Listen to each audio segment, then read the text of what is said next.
Sorry. Okay, he's set up the recording so that you can Okay. begin to commence. And at what point you want me to introduce you, I will be ready to. Okay. I wanted to share my screen, but hold on. I need to have my other screen open. Okay. Should be open. It should be okay. Okay, you go right ahead. And then I will see if I can share the screen. Okay. Welcome everybody who's here. I'm the co-host because otherwise I'm having to do all the technical stuff. So the young man in the top left side of your screen is Jim Hill. He's our tech support, thank heavens, because it's harder to do than you'd think if you're trying to talk and technical at the same time. But he now has said we have, was it 14 members here of our event. Hopefully everybody will hang in there, and when Mary is finished, we can go by and say hello to each other. But know that you are most welcome to be here, and we're glad that you are part of this afternoon. And when we were first setting it up, I didn't realize this was going to be a federal holiday. And so lots of schools, I think, probably were closed today. I'm not absolutely certain, but there were some that were. So Mary Levi is our presenter, and she and I have known each other quite a long time because I met her through her husband, who was on the faculty where my husband Jim was the department chair. And so we would go to events, and there she was. And what I learned, the more I learned about her, it was the most amazing thing, because she is has been somebody who's gotten me out of hot water a couple of times when I was at county schools, of the kinds of things that would be sent to me in the office for working with Native American topics, especially for elementary, where much of the history is in the elementary grade level. And so people would be working on lots of arts activities or that kind of thing. And very often I would have the opportunity to share with her, and she'd say, well, you can't do this because that's a sacred thing. So you don't do it as an activity in a classroom. This has to be treated differently. And so those are the things that were so important, to have the nuance that it takes. And that's part of, I think, what Mary will go through the hour here and point out some of those things to us. Her background, and I honestly don't know all of this part, Mary, so you pop in if you need to. Hopi is part of your background, but I don't know any the other piece of you, because you have to have a whole I have to have a bio. I like to keep it under wraps sometimes. Okay. So if you don't want me to tell anybody if there's something terrible out there. No, you are good. You're very good. Thank you. But anyway, and she has lived the life of a Native American person who is also a public school teacher, and has been involved with writing curriculum, doing all sorts of things in a couple of districts, actually. And so she's somebody who is working historically with issues related to Native peoples, but she has also been the person who's helped her father to go to the meetings that are happening along the Colorado River, and the allocations of water and how significant that is. And we'll try to get to that as much as we can. So I want to try to shut up and invite Mary. Anything we can do to help you, or whatever you want to do here, it's your turn. I'm going to try to share this my screen with me, yeah, with you. But hi everybody. I really want to get to know everybody in here and in the chat, and just say where you are. But want to like just again going over what Peg and Jim Hill, and I've known them well when we first started going teaching in Upland School District. That was where Robert, my husband, met New Jim, and he was his advisor and supervisor. Um, and honestly, it's been a good over 30 years, at least over 32 years that we've known each other. And I hold that very significantly because all relations are very significant in how we develop as people and especially as educators. I come from a long family of educators. My father and my mother were both educators, one in elementary, one in the community college. But they first came to Riverside, and I say this very significantly. They first came to Riverside because they were Bureau of Indian Affairs faculty members. And they were, and if you are a Bureau of Indian Affairs faculty member, your district is nationwide, and they asked to be placed out of school because they're both educators and teachers out at the Hopi Reservation. And they said, no, you're too qualified. You cannot teach there. And there was some significance about not teaching among your own people. And so they were sent to be teachers over at Riverside Sherman Indian High School. And if you know the high school, it's a boarding school. And at the time, it was full-fledged boarding school system where my cousins were going. And honestly, my family from Hopi were very happy that they went there because at least they got to see their relation on an everyday basis as an educator, get to see our family. I grew up with my cousins because we're in Riverside. I still got to see my cousins a lot of times and got to know my relations and my family, even though we were in Riverside and they were on the reservation. And we go back and forth, and I'd still be able to like, hey, how's it going? And so it was that was very a good way of being able to walk into worlds. And I say that because really off reservation and on reservation we're really different. Not so much anymore, but it is really different right now at that time.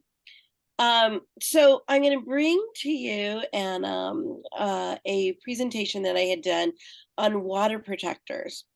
And my father can never get out of education. He retired after 75 years of teaching over a Riverside community, and math, history, literature, you get it, you whatever it was, he was teaching it, at karate. And then he became the vice chairman over at Colorado River Indian Tribe. His family is a Hopi. His family is also a descendant from the Tuolumne Miwok. So I am a descendant of Tuolumne Miwok, but I only say that I'm a descendant because I grew up with ceremonies and family through Hopi. And my husband is Kuya, so we have a lot of different tribal relations in our family, and it all works. My children know how to sing and dance bird songs. They also know how to go out to the Hopi Reservation and learn ceremonies out there. They also are they learn other tribal ceremonies. They hear the songs and can really recognize where different songs and places are from. But water is always one of our main, and I'm going to say this very significantly, water is a very main issue in our family because we come from the Snow Clan. And the story of clanship and clans among Hopi is that it is how you are presented in your job in the village. Our job in the village is our prayers and to bring snow and bring water to every single one of our celebrations. So water is a very significant entity in my family's world. So I'm gonna and 32 years is I've just retired from elementary education. 32 years is what I've been teaching from kindergarten through fifth grade. And in every one of those grade levels, I've always found it a challenge of like, oh, November is Native American Month. And so do everything, and you always get all kinds of information on what to teach. And every single one of all of those information on what to teach in elementary always had Plains Indians, always like the teepees, always like, Christopher Columbus, and always, always something that happened in the Midwest, and never anything that California Indians, or never, no, or even Hopi, nothing was ever presented unless you were in fourth grade and third grade, and that was it. And in fifth grade, it was a very small piece where come across the Northwest, and there's again, come across the West, and again, there's Native Americans only in the Midwest. And that was it. And throughout the year, I kept saying, there's not really a reason for us to keep celebrating Christopher Columbus. And because he never set foot in California, he was not always, and it wasn't him who always, who actually, the discovery word, the word discovery was never significant. It was like, we need to teach our students how to read and understand the connection between our native people and the land, and not just their housing and their buildings and stuff. And let's get rid of that Christopher Columbus, thing. But I always got feedback, like very kickback from the teachers that I taught with. That nope, Christopher Columbus is a national holiday. We have to celebrate. We have to teach that lesson. And so that's kind of where I come from. So just show of hands, even though everybody's not here, I don't see everybody, but maybe you could push that little yellow hand. Elementary teachers, how many do I have? Oh, okay. Um, people who are connected to elementary, like children, grandchildren, nephews. Okay. All right. All right. So you hear the stories that come home, right? Yeah. And so, all right, I'm going to try to share my screen with you. And I don't see it on my share. Hold on. I will share. In the chat, I would like you to let me know, because I'm going to do, I want to start off with a land acknowledgement here, but I would like to find out, your name, where in the place, where is, do you know your local tribe that is closest to you, in which your land and your house, or where you're sitting, where you're occupying is currently. So in the chat, if you could write your name, and then you are currently, so like I would write Mary Levi, currently on Habitam land, which is the San Manuel, Serrano, and they are now calling Yahavitam.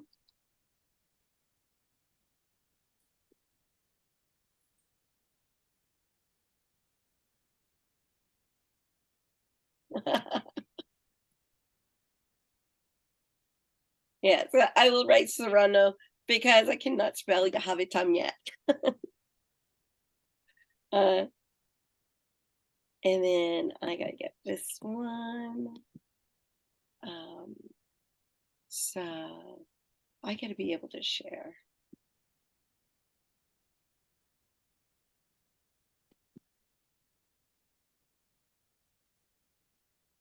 Okay. And then I gotta be able to share here. Korea. Okay. Okay, yes. Hi. Okay. Liseño. Uh-huh. Very good. Mara? Mara? Do you know which part what is it mountain Korea? Desert Korea? Past It's Korea? Palm Desert, so I have a feeling it's the same, the Caliente band of Kuya Desert. Indians, but Desert Korea? yeah, I'm not 100% sure. Yeah, you are. Okay. At Torres Martinez, it would be Desert Korea, and Agua Caliente is Desert Korea. Augustine. Yeah, my husband. Viejo, viejo. Okay, I'm trying to share this and I can't. Where do you want your IT person? I'm trying to share this one, and it's open, so I'm having trouble with it. Does Take have anybody? Um, Jim have anybody? okay, I'm trying to share my screen, and I'm not able to share this. It's not. It might be that you have to do it, Jim. No, I've done it. It's okay. I've cleared her to share. Yes. Okay, but she Yeah. can't. Oh, here. I'm going to send it to you. I'm going to let you share it. I have it shared. Count to 4 and see if you can open it. And I want to go onto the third screen. Maybe you can do it from yours. I think it would have to be Jim, but I sent it to on Jim's computer okay, or on Jim's email. okay.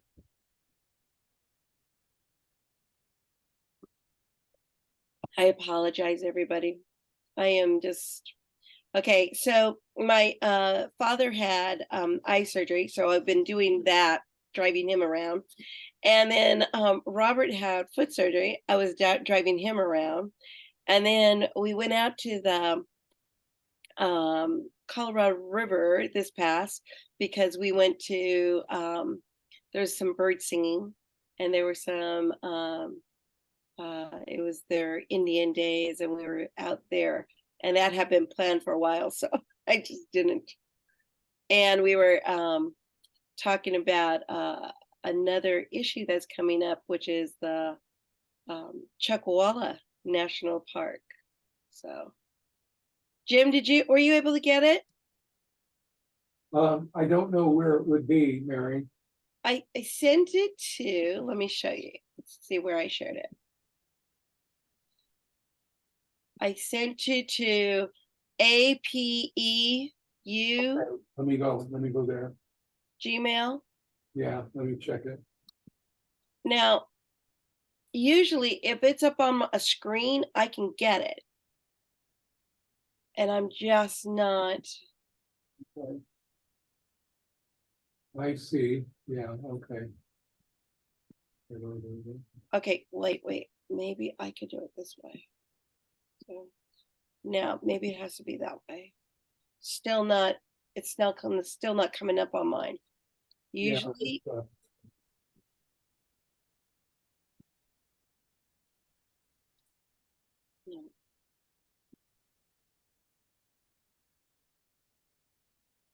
This is what I was kind of fooling around with before, and it was just not.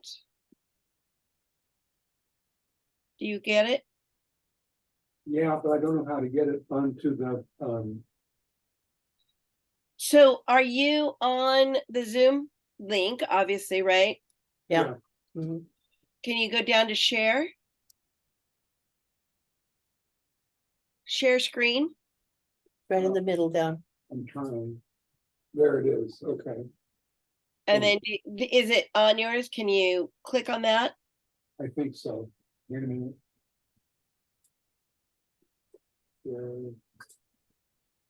Haha. There we go. Go to the third screen. Because I did this for Riverside. Can you go down to the third screen?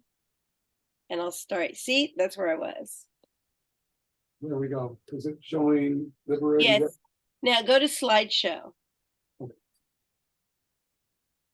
Up to the right. Right there. Slideshow, I see it. Start from the beginning. Okay. Go ahead. Keep clicking. There you go. So I did this as part of Liberated Studies Model Curriculum Consortium. And what we do is the lesson plans for ethnic studies. But I did this for elementary. And so go ahead and click.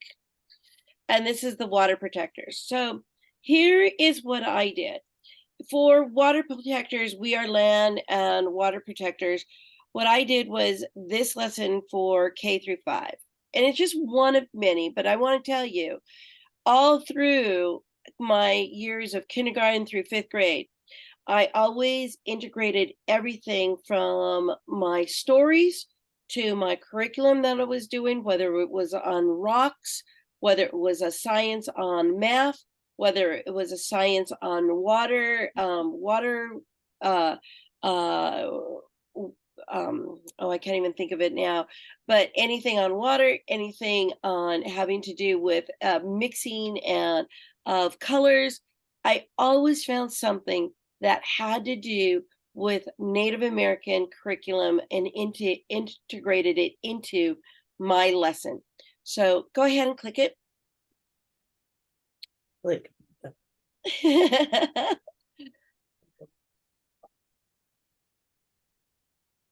All right, so water protectors, whoops, what happened? Okay, so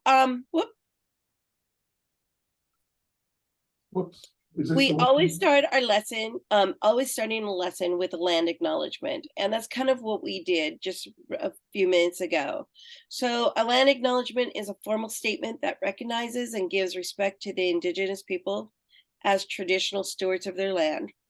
It also respects the enduring relationship that exists between Native people, their traditional language, and their culture in these lands. It is an act of conciliation that makes a statement honoring the traditional lands of Native people who have called and still call land home before and after. And I have changed this around, colonization or the arrival of settlers.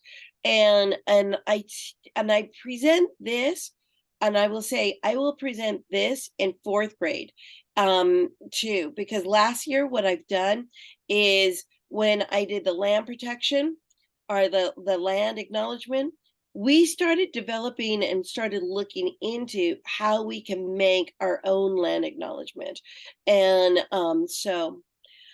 we recognize the importance of long-standing history that brought us to reside on these lands of California. And we encourage you to think about what it means to occupy the space of Indigenous lands and your contributions to its history. We collectively commit to continued education of educators, students, and the pledge to teach about American people within California. And so this is what I would bring to my 4th graders as well.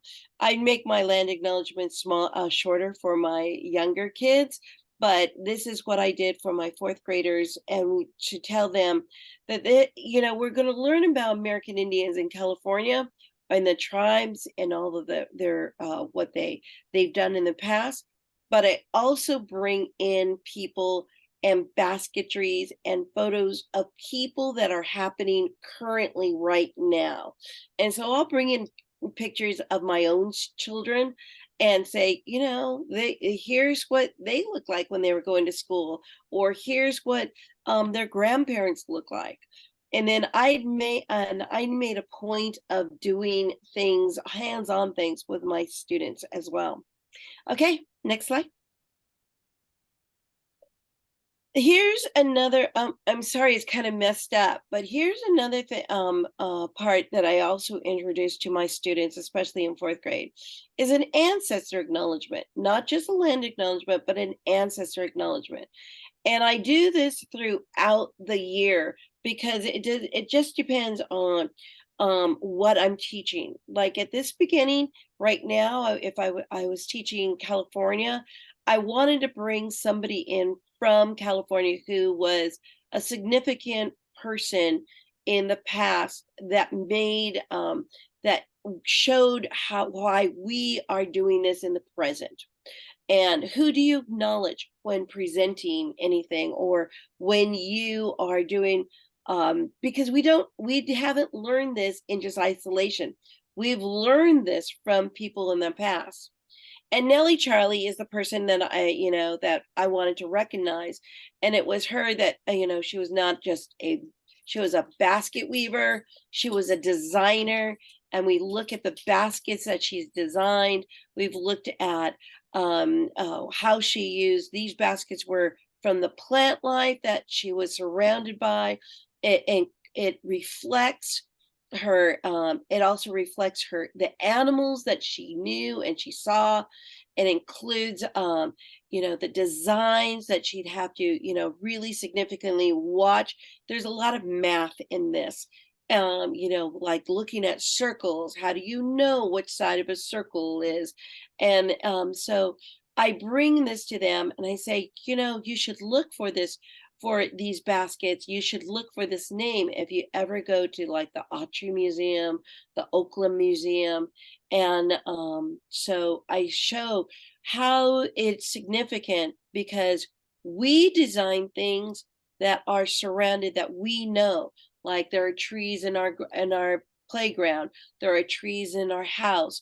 What plant life did we grow up on? And how would we design a basket that would reflect what we grew up with? So not only is she like lived in the 1896 to 1965, but her traditions and her thoughts and her surroundings continue to this day. Okay, go ahead. Next slide. I'm trying. It's not going. Uh-oh. There we go. Go. So now, here's what I would do if I would start with my children, my students, even including first grade, and I did this part in first grade. What would you do with this drop of water? And all of the kids, all I gave them was a piece of paper, a white piece of paper. Draw me a quick picture of what you would do with a drop of water. And I did a quick pick, and then on the count, I said, okay, I'm going to put the timer on. And when the timer goes off, I start counting down 10, 9. And then on the count of 1, we'll hold it up. Show me what you would do with a drop of water. And it was interesting what they would do. Everything from the bathtub to like a glass of water, of course. Go ahead. Next slide. And then we would discuss and we would talk about what would you do with a glass of water. And honestly, I don't have it with me, but what I would do is I would make a thinking map from it. I'd make a big circle, a glass of, drop of water, and then I'd write it all on the side and make a big thinking map of what everybody thought of doing with a drop of water. And then I would read them this book. Now, I know I got started really late and we're going to 5, right? Right? Yes. Okay, so if you pick up this book is a significant book. And right now, and I shared it with Jim and he can post it. And anyways, this is what we would do with a glass of water. This is the book that we have. Go ahead and click. I'm not quite sure if the video will go on. Go ahead, go to the next slide. Okay. Sometimes it doesn't go. I'm trying. It's not moving. Does it There we Okay. go. There we go. So this story is a story about a young girl, and she is she's going through how her grandmother and grandparents it's a reflection from Standing Rock, and it shows that a long time ago there was stories, and there was a tale that soon a big black snake will come through their reservation. And sure enough, a big black snake did come through, and that's the oil pipeline. And so I would go through this book, and then of course I would say draw a picture of what stood out for you in the book, and go ahead and click. And eventually we would get to this. Oh, It's, wait, what happened? Sorry. Like You're this? good. Stop. Oh, right there.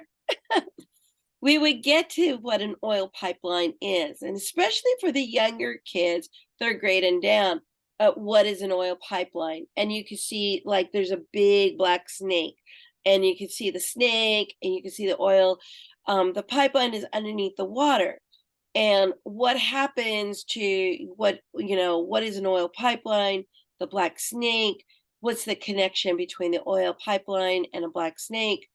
And we would talk about, well, what happens if the oil leaks and you drink this water? Or what happens if the oil leaks and plant life drinks, or animals drink this water? Is this safe? And then they start, especially the younger ones will say, maybe, no, I don't know.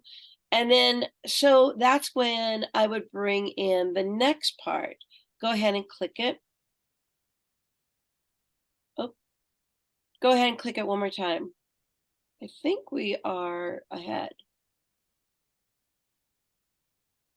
I couldn't tell what you wanted me to do. Go ahead, click it one more time. Oh, Oh, right there. And then I'm going to have you go backwards. I would, for one of the things that I would do is I would start doing mixing oils, water with different things, mixing water with oil, mixing it with salt, mixing it with food coloring, mixing it with an iron object, because obviously, you could see the difference. But we would observe it. We would do all of these different things, but we would observe it like throughout a week. It would be a week's, and we would observe, but we would also take a look at, other, not just rivers, but we would also look at oceans. How come we don't drink our ocean water? And then I would also bring in stories from the middle, from some of the Miwoks, and from Northern California. I would bring in those stories, because they talk about how the animals developed the lands, and how the animals, how the ocean was. It answers the questions of how the ocean was made, how certain lakes were made. So I would look up these stories, or I'd have these stories and I would read those to them. What happens if the water turns colors? Are we nervous about that? Will the oil change the color of the water? And then, of course, what happens when we start polluting the water with different types of objects, and especially with iron objects? What happens when a ship goes down? And this was most significant, especially with fourth grade, especially up in San Francisco, when everybody was coming to the gold rush. And I would turn around and I would say, hey, remember all of those times all those ships were coming in to the San Francisco Bay, and they would just leave the boats. Well, a lot of times they would take those boats and dismantle them, and then that's what they would make the buildings with. But then other times they would just let everything go to the bottom of the bay, and pretty soon the bay was just huge of just trash. And even now, what happens when we keep polluting our water? What's that going to look like? So this one was very significant, especially early on in the year, because we always went back to refer to it. And then they start to see the water and the oil. Okay, Jim, I'm going to have you go back one slide. Like this? Excellent. One of the stories that I always think is very significant at the beginning of the year is The People Shall Continue by Simon Ortiz. Simon Ortiz is no, he's from one of the Pueblo tribes in New Mexico. And he, significant writer, beautiful writing. Obviously the one that I have a picture of is like 40 years old, but it tells a very significant tale. And because it sets the tone of what all tribes have a connection to the land. So if you see, the first two pages are many, many years ago, all the things came to be: stars, rocks, plants, rivers, animals, mountains, sun, moon, birds, all things. And the people are born. Some say from the ocean, some say from a hollow log, some say from an opening in the ground. And that's Hopi. I just want to point that out. Some say from the mountains, some say, and the people came to live in the northern mountains and on the plains, in the southern deserts and in the canyons, in the eastern woodlands and on the Piedmonts. Some people fished, others were hunters. Some people farmed, some are artisans. Their leaders were those who served the people. Their healers were those who cared for the people. Their hunters were those who provided for the people. Their warriors were those who protected the people. The teachers and the elders of the people all taught this important knowledge. The earth is the source of all life. She gives birth. Her children continue to live on the earth, and the people must be responsible to her. This is the way all life continues. A very significant book, and I would say you can read it to any student from K through 8, I mean, even 12th grade. I say that, and my husband was like going, no. I said, read it. It makes a difference. Even in the smallest way, the words are more like a poetry as it's being read, just with pictures. Okay, Bill. All right, Jim. I don't know why I said Bill.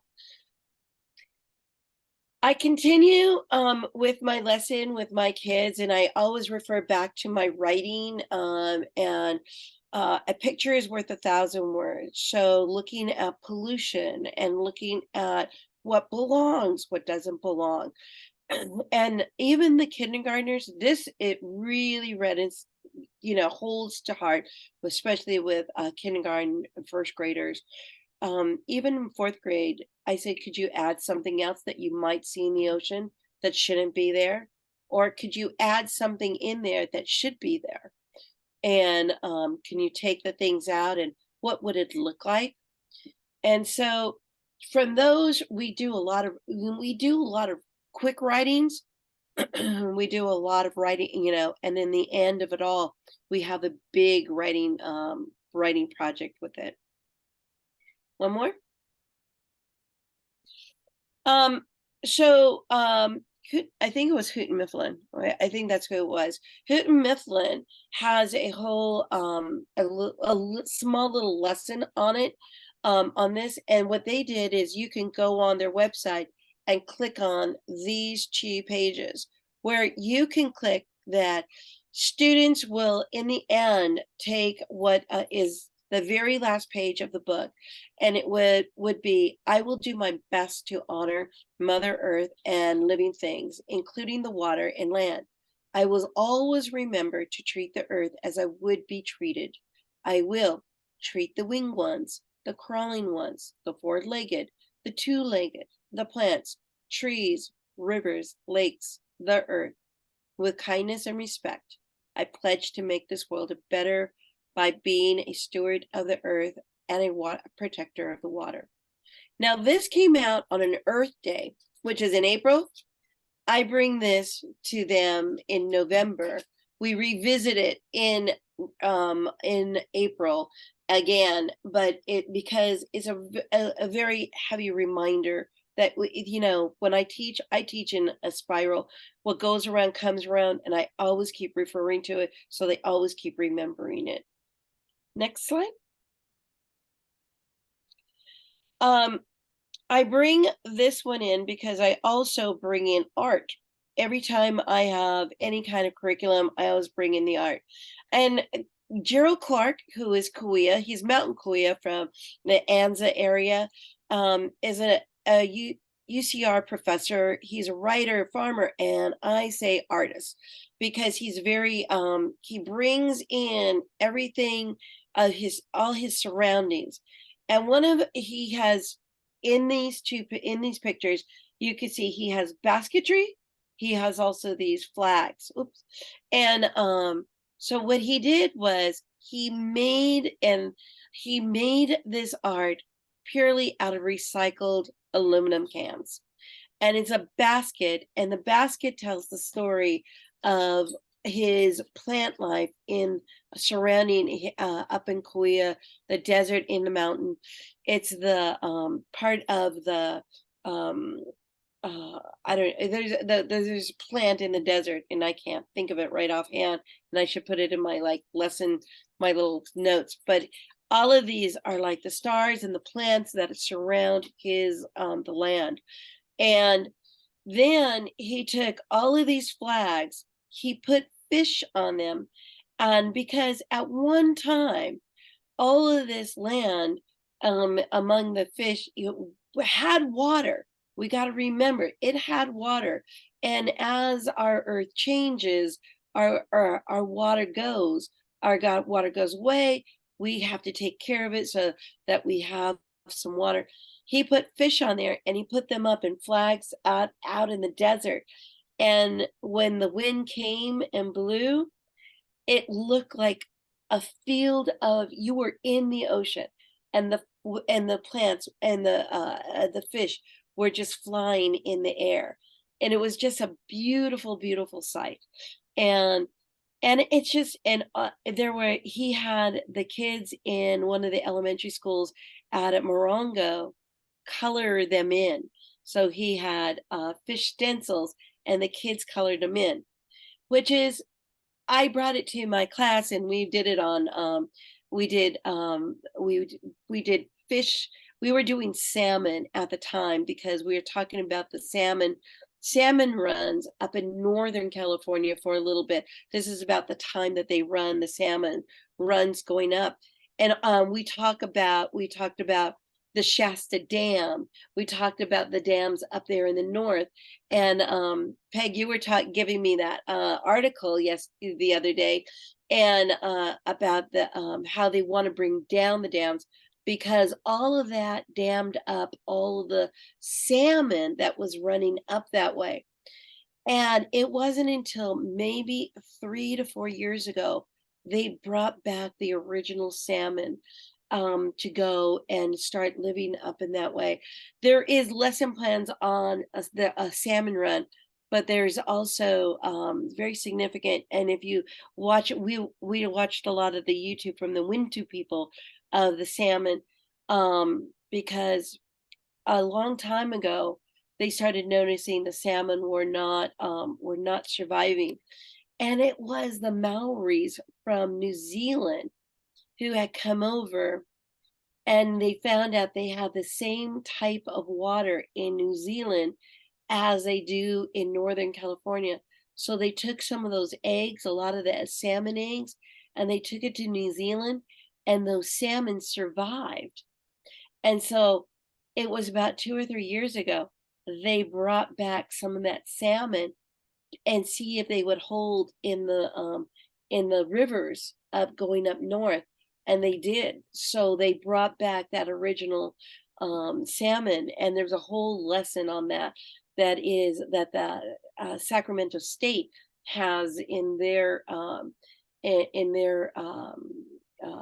bank that teachers can hold on to. So if you go to Sacramento's Cal State Sacramento, they have a bank of Native American lessons there too. Go ahead, next slide. So that brings me to some of the resources that I get a lot of my lessons.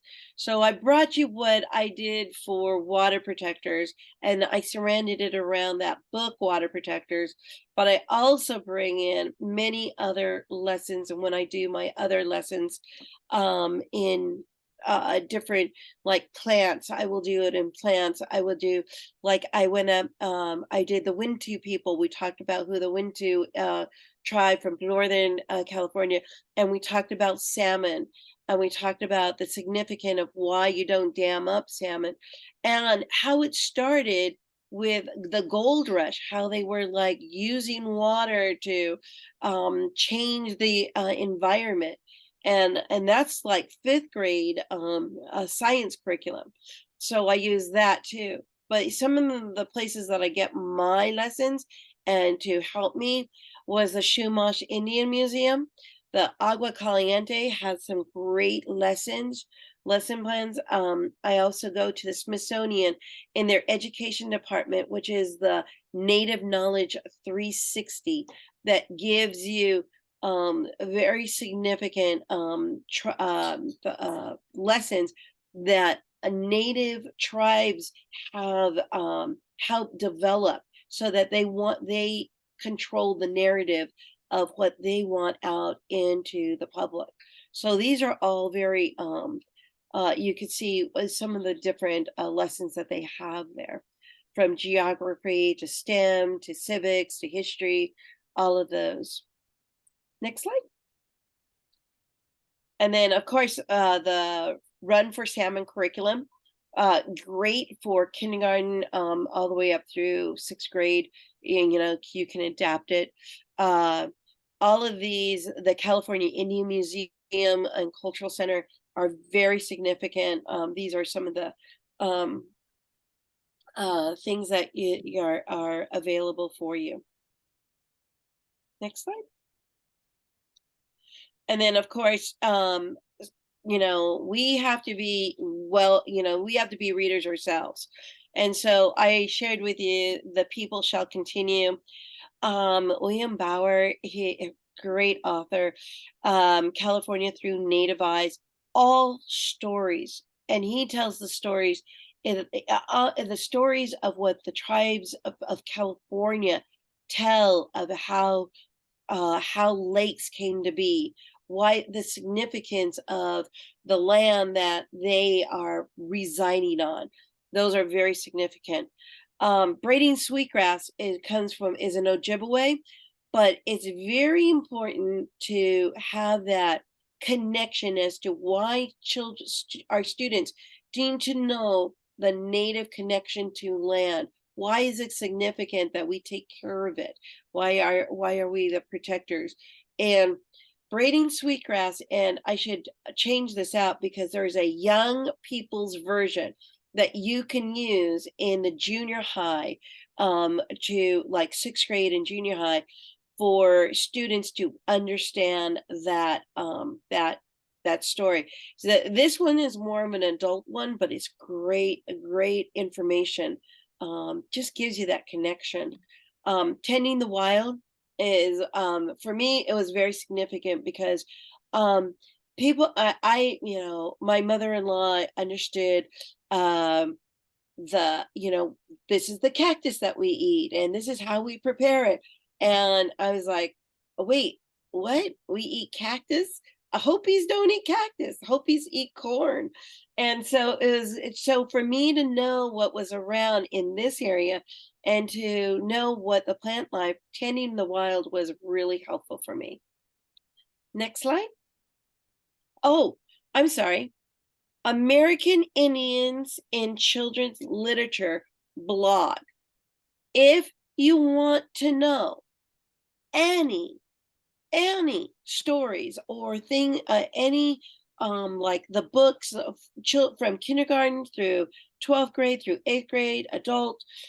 This Debbie Reese developed this blog, and she went and started reviewing um all of some of the books, like why is American Indians in children's literature, what is it, are they good books or are they not so good books? She was the one who had started the Little House on the Prairie, like not so much of a good book because at the time when it was written it was not so good, giving natives a good light. um uh, um, certain books are not great. There's an old book called, and now I can think of it right now. There's an old book that is, you know, my elementary school, like, oh, this is a great book. It tells about the Donner Party. It tells about the how they came across the West, and it's really good. And um, Patty Reed's Doll. That's what it was. Patty Reed's Doll. And how this little girl had, and it was a story based on what the doll could hear, the grandmother, and the hardships of the family as it went across, and all of that. And it was made from her kind of perspective. Every other page, the heart, the savage Indians, the people in the red, how they would come and scalp and how they were attacking. We were always afraid. Every page you would hear that over and over. Now I get it. I can, people were telling me, well, it's a great learning book. It's great. But when you hear it over and over and over and over, that's not learning. That's drilling it in and bringing it over, and saying it over and over is not drilling. That's not learning. And so I need to trash this. We need to get this off of our shelves. We don't need to read this. We can find other good books. This is a blog to find other good books. Okay, next slide. I think I'm almost done.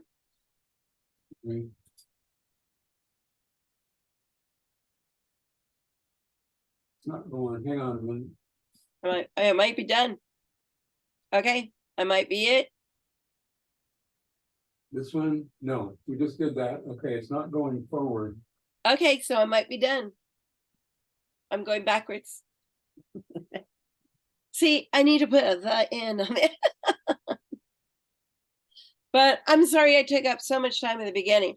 But that's kind of how I do it, and kind of where I am in the process of where I'm teaching, where I taught. And for a while there, it was like I'm bringing these books in because I need to teach accurate curriculum. And that was a big push on my side and Robert's side, was we didn't see accurate native curriculum in our in our books. And so we took them out. I mean, we brought in the other side, and that's kind of what we were always doing. In 5th grade, they were talking about, I know in the social studies book, and the social studies book truly is over 20 years old in Upland, and we haven't changed it out. And they always taught a section about Southwest Indians, and one of them was Hopi. And they always talked about what and who Kachinas are, which are a very significant entity in growing up, or in just my family. And Kachina dolls and Kachinas are very, very important. Well, in 5th grade, they don't need to learn everything because they're not initiated yet. When I saw that in the books, when my daughter, because she was the oldest, I saw that, I said, when you hit these pages, my daughter needs to come out of the classroom, because she's not reading those. Well, I will talk, if you want me to come in and give a whole lessons on Hopi, I will do that. But this right now, this is very inappropriate. And so the teachers were very good and they allowed me to come in and do it, but and not be assessed on that particular part of the chapter. And that was a big push. There I am. Questions?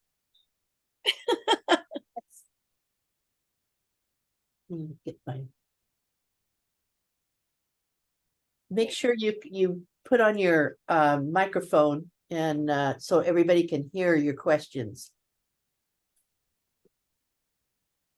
I have one for Mary to think about, but not to answer me today.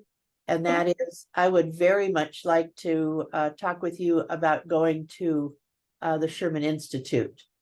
And because since your family is connected, you know, there's more to the story than we would get from other people.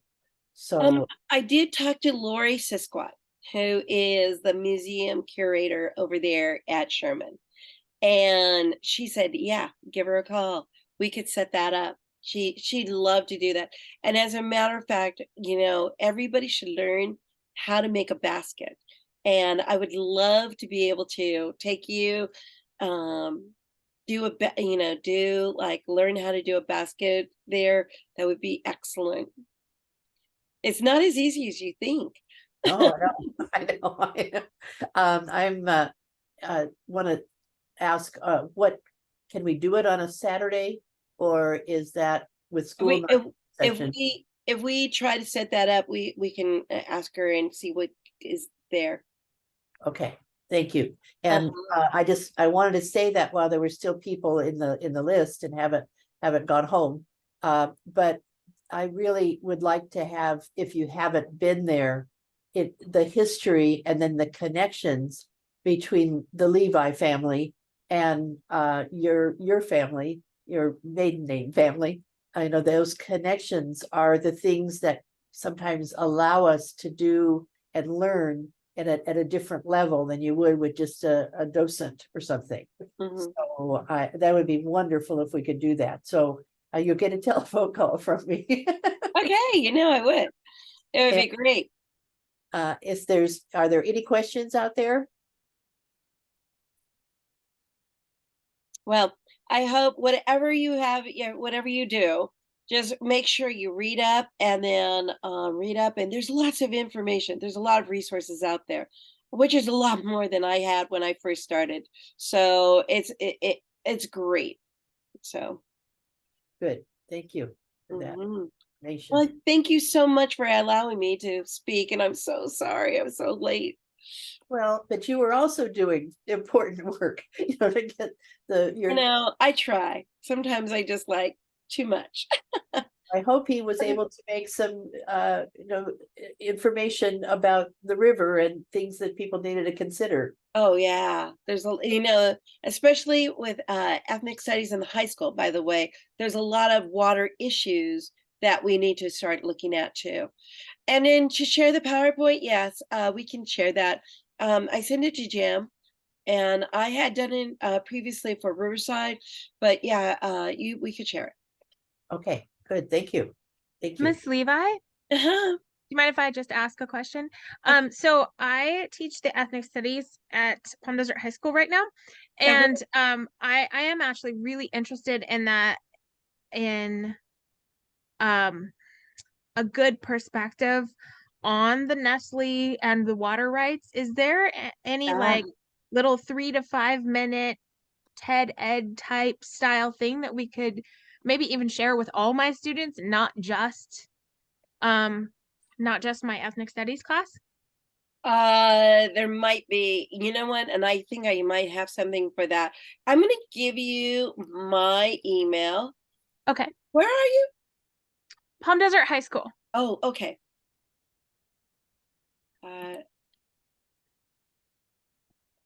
Okay, yeah, anybody could email me too. Yes, it's there's some the water issue is a very significant, especially in Palmdale. Agua Caliente has a huge huge buy-in on that. And so does Torres Martinez. But with Nestle, and did you hear that they stopped Arrowhead drinking water from getting water from the mountains because they were not they were getting more than they were allotted? Yes. And so that was another one. That's another issue. So we need to be up on these things so that we need to be up on these things so that we can bring it into our ethnic studies. But we also have to understand, why is it that our Native people have more water rights than even the state of California or even the state of Arizona, and that whole, seniority of water rights? And what are water rights? What does that mean? So I think that's significant. And why are these companies now getting away with these things for years? And so, and now yelling and screaming that, well, what are the natives? Why are the natives doing that? So that's a big significant issue. But yes. So you want to give everybody your email? Okay, I posted it in the chat. Okay, good. I didn't see it. And then history regarding history of Mission Indians, I do. Send me an email. There's a lot in that blog I sent you, and I do have some that California Indian. It's not just the California missions, but it's the more significant part is the colonization of the Spanish coming in, and then the Mexican rule coming in. And that's the big significance, because the missions were only there for a little short time, but made a huge impact. But it was the impact that was like after that was significant. So yes. Anybody Okay. else have something to share?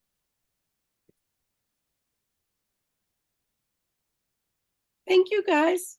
Thank you for staying over. I appreciate that. And thank you, Peg. I really appreciate you and inviting me in. And Jim, thank you for being my tech at the end. Yeah, I'm trying. Okay, everybody, thank you very much for coming, and I hope you gained something from this. I'm sorry we had the delays, but I'm so sorry. I think she was doing really important work that put her here late, so I don't want to fuss about it. We did it and we got it done. And I hope I learned a bunch, and I keep writing things down. So, and I love the literature piece. I think that's a great way of doing it. And I also wanted to acknowledge the working with the students from their point of view, asking them the questions and engaging in these issues, because they'll remember it now. And you talked about that several times, but yeah, it seems like the top-down way of instruction has become more used than it was there for a while. And now I think we're seeing how important that this one is if we're really getting into dealing with global issues on the earth itself. So even more so. Yeah. Yes. So thank you very much. And I want to thank Jim for being our rescue guy. And I appreciate it. No. So, and I hope to see some of you again. I don't know how many of you are students from the class in San Bernardino, but I really appreciate you doing this and hope you come back, because we generally have about 4 or 5 of these during the year, and we will be sending it out, and so you will be on the list if you gave me an email, and so I'll just send out when we have another issue. And if you have things that you'd like to know, the teachers are good at, and I know a lot of teachers from the region, and our way of approaching things is teachers teaching teachers as a way of learning from each other, because that sometimes you don't need a great guru, you just need somebody who's been in the ranks and learning it mostly the hard way. You know? Can I also insert that, Robert is, Robert, my husband, Robert Levi, works over at Cal State San Bernardino. He's the elder in residence. And he's really thinking that he needs to do, he would like to do a off the chart. It's not a teaching of American Indian history, like a 101, kind of like, and get to know more of the students to help. So he was going to start a small class, like kind of like a small gathering, sometime in November. So look out for that if you're at Cal State San Bernardino. Okay, good, thank you. Yeah. Okie dokie, I think we need to let you go home and start supper or whatever it is you're going to do this evening. Thank you very Okay. much for coming. Thank you. Bye-bye, everyone. Bye-bye. Alrighty, we're gonna end the meeting for all. Yeah, right, everybody's going, okay, They did it all of a sudden, yeah. righty.